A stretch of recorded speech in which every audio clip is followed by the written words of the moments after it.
Hai, ikuti terus channel kami dengan cara like, subscribe, dan tekan tombol lonceng.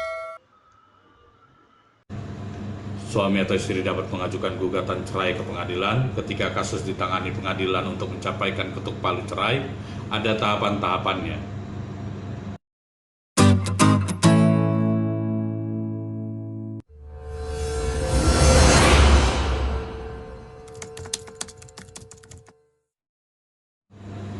Semangat pagi. Jumpa lagi. Dan kini kita coba akan membahas mengenai langkah-langkah mengajukan gugatan cerai ke pengadilan.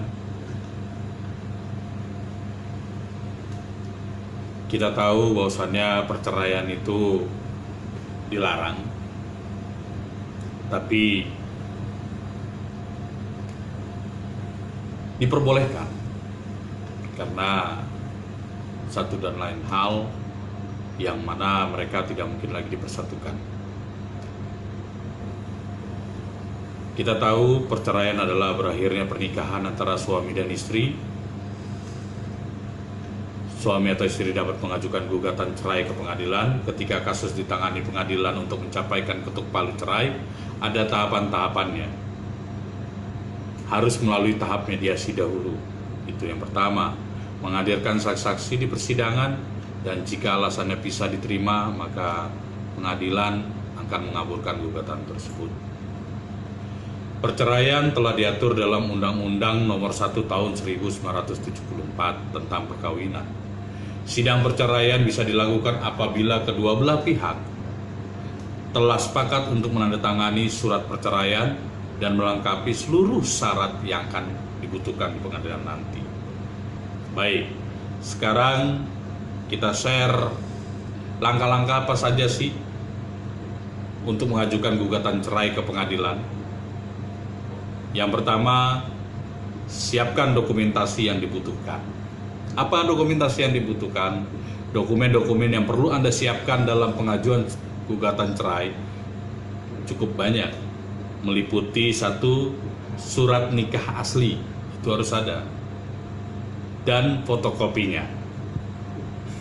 Yang kedua, fotokopi kartu tanda penduduk dari penggugat, baik itu suami maupun istri yang mengajukan gugatan. Tiga, kartu keluarga, fotokopiannya.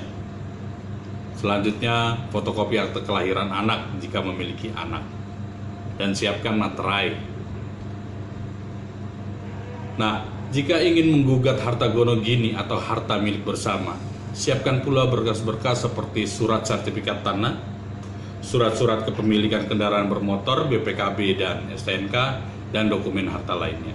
Tapi harus diingat, melakukan gugatan harta gonogini di dalam pengadilan agama itu biasanya baru bisa diajukan kalau seandainya sudah diputus perceraian, sehingga ini klausul yang sangat berbeda.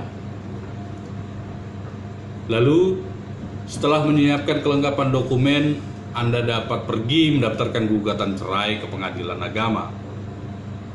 Mendaftarkan gugatan cerai harus ke pengadilan di wilayah kediaman pihak tergugat. Tergugat ini dalam arti istri. Tapi bagaimana kalau seandainya penggugatnya itu istri?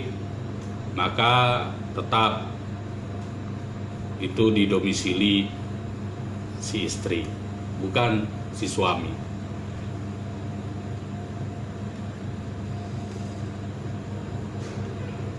Ketiga, membuat surat gugatan. Nah, begitu tiba di pengadilan, Anda bisa langsung menuju pusat bantuan hukum di pengadilan guna membuat surat gugatan. Biasanya ada pos bakum di situ. Surat gugatan cerai harus mencantumkan alasan gugat cerai. Alasan gugat cerai harus dapat diterima pengadilan, seperti ada unsur penganiayaan, penelantaran, kekerasan, pertengkaran terus-menerus, dan alasan lainnya. Lalu menyiapkan biaya perceraian. Biaya selama masa persidangan wajib dibayar pihak yang mengajukan gugat cerai.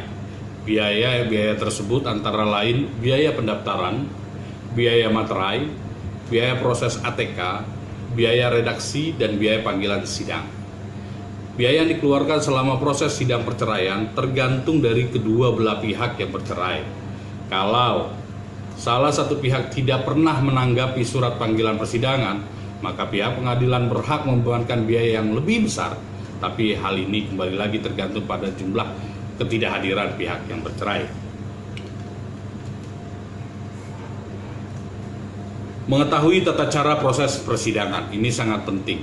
Saat proses persidangan berjalan, kedua belah pihak harus menghadiri persidangan untuk mengikuti mediasi. Dengan adanya mediasi, diharapkan kedua belah pihak bisa berdamai dan menarik gugatannya.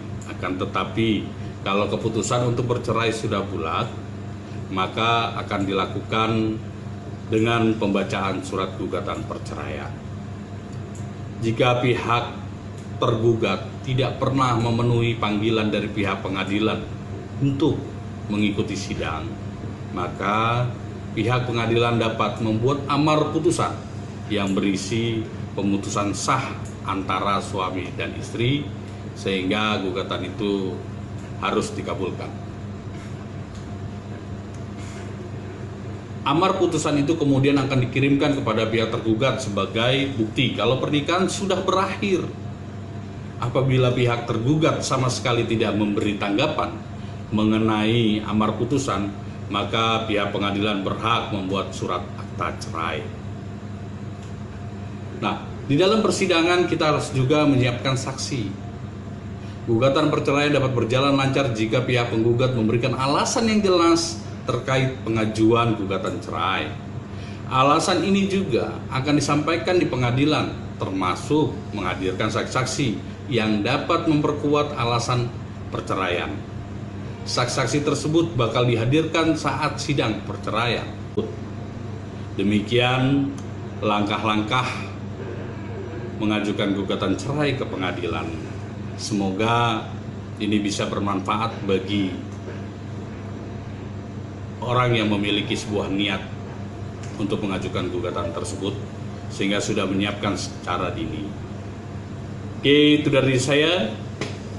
Semangat pagi.